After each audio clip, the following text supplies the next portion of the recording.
1519. O navegador espanhol Hernán Cortés, vindo de Cuba, desembarca no Vale do México, região habitada pelo povo azteca, juntamente com um grandioso exército espanhol. O imperador Montezuma II, vendo o seu império abalado por revoltas internas, acredita que aquilo se tratava da chegada de divindades. Porém, o tempo lhe diria outra coisa. No início, a relação entre eles foi amistosa, mas com o tempo os espanhóis mostraram as suas verdadeiras intenções. Com a intenção de massacrarem os nativos, resolveram aliar-se a outros povos indígenas que rivalizavam com os astecas, assim formando um poderoso e numeroso exército. Em 1521, liderados por Hernán Cortés, os espanhóis invadiram, atacaram e dizimaram a cidade de Tenochtitlan. Destruíram templos e derreteram muitas peças de ouro. O exército espanhol era muito superior ao dos nativos. Além disso, diversas doenças trazidas pelos europeus enfraqueceram os astecas na batalha. A partir da dominação da região dos astecas, os espanhóis partiram para outras regiões, dominando outros povos da região e implementando as bases da sua colonização. Implantaram então na região o nome de Vice-Reino da Nova Espanha. A cidade do México foi construída pelos espanhóis no mesmo local onde estava Tenochtitlan, que guarda um dos maiores patrimônios culturais das civilizações pré-colombianas, as ruínas do Templo Maior. Assim se deu o fim de uma das maiores civilizações antigas da história. Porém, vejamos como foi o surgimento e a história desse grandioso povo pré-colombiano.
Os astecas eram um povo seminômade, descendentes de povos mexicas, que viviam no norte da América, em Aztlán, na atual Califórnia. Segundo historiadores, a busca por terras férteis os motivou a peregrinar para terras mais ao sul, até chegarem ao Lago Texcoco, no Vale do México, por volta do século XIII. Porém, existe um mito a respeito dessa migração muito disseminado na mitologia asteca. De acordo com esse mito, os astecas residiam na região lendária de Aztlán, quando motivados por conflitos com outros povos, foram guiados pelo deus Huitzilopochtli, deus da guerra, das tempestades e do sol, a se deslocarem para terras mais ao sul, até que se depararam com a imagem de uma águia pousada em um cacto, se alimentando de uma serpente. Ali se instalaram, na região central do México conhecida como Vale do México, local onde existia o Lago Texcoco, que foi aterrado pelos espanhóis na colonização, não existindo mais nos dias de hoje. Atualmente, a águia é o brasão de armas do México, e inclusive está na bandeira do país. Ali onde avistaram a águia, fundaram Tenochtitlan em 1325, a capital do império e um dos marcos mais importantes na história asteca. O marco fundador da cidade foi a construção de um templo feito de bambu. O local foi escolhido justamente pelo avistamento da águia pelos sacerdotes, que afirmaram que aquilo seria um presságio. Após a fundação e o crescimento de Tenochtitlan, os astecas desenvolveram grandes laços comerciais com as cidades vizinhas. A capital asteca também desenvolveu uma notável força militar, e o fortalecimento da cidade fez com que eles se unissem com outras grandes grandes cidades da região, Texcoco e Tlacopan. A união das três cidades ficou conhecida como a Tríplice Aliança. Durante os primeiros anos de existência da capital, os astecas estavam submetidos à influência de Azcapotzalco, uma cidade dos tepanecas, outro povo mesoamericano, sendo obrigados a pagar impostos aos tepanecas. Porém, por volta de 1428, as forças da Tríplice Aliança guerrearam contra os tepanecas, o que resultou na derrota de Azcapotzalco. O líder da cidade tepaneca, Maxtla, foi sacrificado. Depois de terem colocado fim à cidade de Azcapotzalco e ao domínio dos tepanecas, os astecas enriqueceram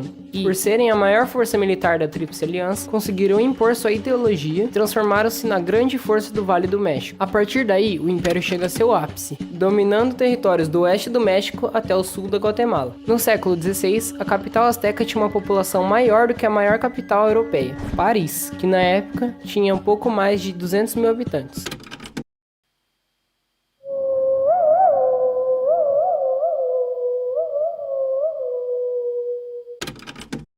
A sociedade asteca era marcada pela diversidade e pela hierarquização. No seu auge, a civilização chegou a ter cerca de 11 milhões de habitantes. Os astecas cobravam diversos impostos dos povos que residiam nas regiões que dominavam. Esses impostos podiam ser pagos por meio de alimentos, pedras preciosas, penas raras, humanos para sacrifício ou trabalho compulsório para as obras do imperador. Esses impostos foram fundamentais para que o império pudesse se fortalecer. As classes sociais entre os astecas eram muito bem identificadas a partir de direitos, privilégios e vestimentas. Acima de todos estava o imperador, que tinha todo o poder do Império Azteca em suas mãos e governava a partir da capital Tenochtitlan. Ele era responsável por comandar o exército, tomar decisões políticas e tinha profunda influência religiosa. O imperador era chamado de Huey Tlatoani e era considerado um representante do deus supremo dos astecas, Tezcatlipoca. Apesar de viverem em uma situação extremamente luxuosa, também eram obrigados a prestar oferendas de sangue aos deuses e deveriam demonstrar suas habilidades como guerreiros. Logo abaixo do imperador estava a nobreza, composta por militares, sacerdotes e altos funcionários públicos. Os nobres representavam cerca de 10% da população asteca e possuíam cargos relacionados com a administração do império, sendo chamados de tecútli. Ainda existia um grupo inferior de nobres, conhecidos como pipiltim. Abaixo dos nobres, compondo grande parte da sociedade asteca, estavam os homens comuns, conhecidos como macehualtim. Eram artesãos e comerciantes que até poderiam alcançar o status de nobre se fizessem algo que os destacasse na sociedade. Um pouco mais abaixo estavam os camponeses, esses que tinham o direito de ocupar e usar a terra, porém estavam sujeitos ao pagamento de um imposto coletivo e ao trabalho gratuito na construção de obras públicas, além de serem também guerreiros. Na base da pirâmide social estavam os escravos, conhecidos como tlacotim. Não existiam astecas que nasciam escravos. Geralmente eram criminosos condenados ou pessoas endividadas, que viam na escravidão um mecanismo para pagar suas dívidas. O conceito de escravo na sociedade asteca era diferente do da sociedade atual, uma vez que os escravos astecas podiam acumular posses e até constituir família. Apesar dessa organização bem delimitada, a sociedade asteca permitia certa mobilidade social, ou seja, um indivíduo de uma classe baixa poderia trabalhar até alcançar uma classe mais alta na sociedade.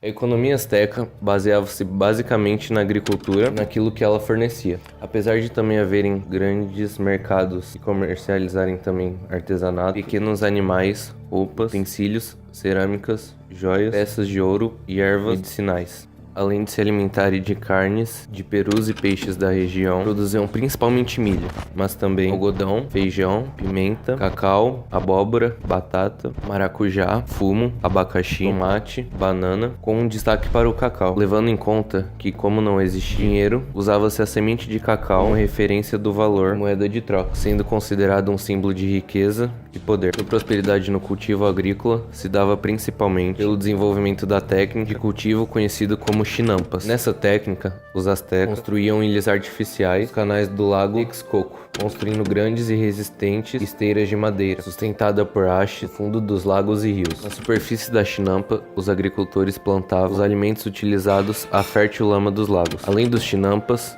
os astecas desenvolveram sistemas eficientes de drenagem e irrigação. Uma curiosidade interessante é que o chocolate foi inventado pelos astecas, inicialmente sendo uma bebida amarga feita a partir do cacau e oferecida aos deuses. O chocolate doce, como o que nós conhecemos hoje em dia, só se tornou popular após a inserção do açúcar no líquido amargo. O feito foi obra dos espanhóis, que já possuíam plantio de cana na região da América Central e disseminaram o consumo de chocolate pela Europa.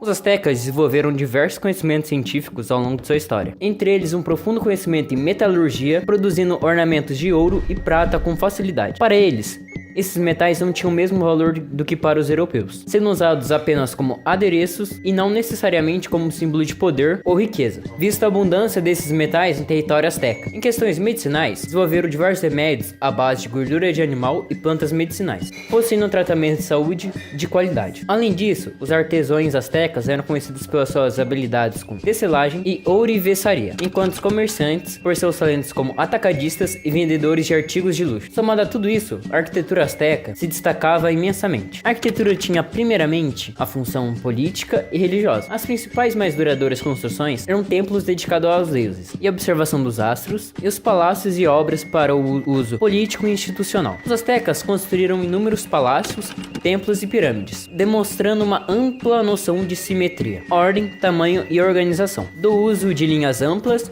desenhos geométricos e figuras em baixo relevo para homenagear os deuses. Além dos inúmeros templos construídos, os astecas elaboravam inúmeros canais para a circulação de mercadorias e aquedutos para levar água doce até os centros urbanos. A capital era repleta de templos ornamentados, ruas retas e amplas, e possuía um mercado movimentado e rico. Além disso, construíram avançadas represas e obras de irrigação. Somente na cidade de Tenochtitlan havia 3 diques para conter a água. Produziam também esculturas, principalmente símbolos religiosos, realizadas em pedras. Igualmente era comum que fossem talhadas nas paredes e nos degraus dos templos, mostrando cenas da vida dos deuses. Já a pintura retratava cenas mitológicas e históricas. Os astecas também dominavam a escrita pictórica, com desenhos de objetos e figuras. Usavam também a escrita hieroglífica, usando sons e símbolos. Além de todos esses inúmeros conhecimentos científicos, os astecas possuíam avançados conhecimentos em matemática e astronomia, que eram realizados pelos sacerdotes. A observação dos astros trouxe aos astecas inúmeros conhecimentos, que lhes permitiram formular 2 calendários. Um era utilizado cotidiano e se chamava Xiuhpohualli,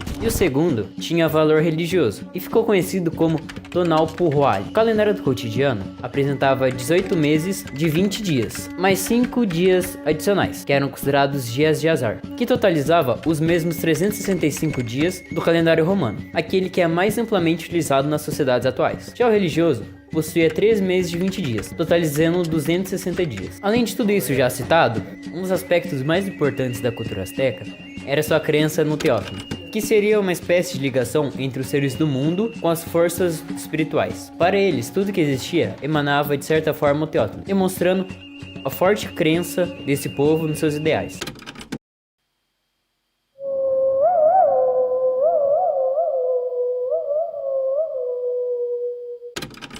A religião asteca, assim como outros povos pré-colombianos, era politeísta, ou seja, acreditavam em vários deuses. Como era típico na religião, a religião asteca incorporou elementos característicos da religião de outros povos. Um exemplo bem conhecido era o do deus asteca Quetzalcóatl, que era a personificação da sabedoria e do conhecimento, que também fazia parte do panteão maia e era chamado de Kukulcán. Para eles, o deus mais poderoso era o Tezcatlipoca, deus da noite, do norte, da temperatura e da beleza. Outros deuses que também merecem ser citados são Tlaloc, deus que representava a água e a fertilidade, e Huitzilopochtli, deus da guerra e responsável por guiar os astecas até Tenochtitlan. Como dito anteriormente, os astecas construíram inúmeros templos como oferenda aos deuses, e a cada 52 anos, os astecas construíam um novo templo sobre o anterior, para agradecer aos deuses ao fato de o mundo não ter acabado. Além disso, na religião asteca, o sacrifício humano era algo extremamente importante, importante, pois era uma ferramenta que eles acreditavam ser necessária para manter os deuses satisfeitos e o sol brilhando. Esses sacrifícios aconteciam a partir da retirada do coração humano, enquanto a vítima, que era quase sempre um prisioneiro de guerra, ainda estava acordada. Estima-se que a cada ano, entre 10 e 20 mil vítimas morriam em rituais religiosos. O ritual acontecia da seguinte forma: a vítima, vestindo apenas com uma tanga,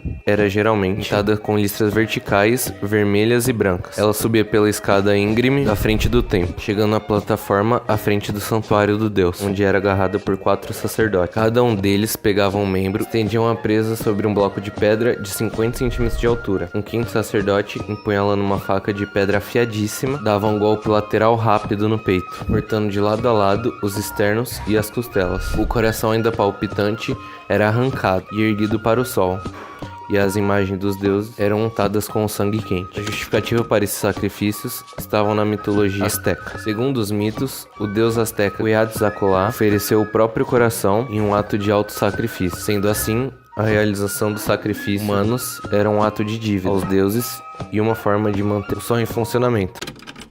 Como dito no início, esse grandioso império se manteve por quase 2 séculos. Porém, a chegada dos espanhóis àquelas terras trouxe o derradeiro fim ao povo asteca. Eles não foram capazes de resistir ao poderoso exército europeu, aliados aos povos nativos que conspiravam contra eles. Apesar disso, deixaram inúmeros legados, tanto suas descobertas científicas, quanto culturalmente em todo o México, onde hoje são lembrados pelos mexicanos como o povo que honrou a história do país.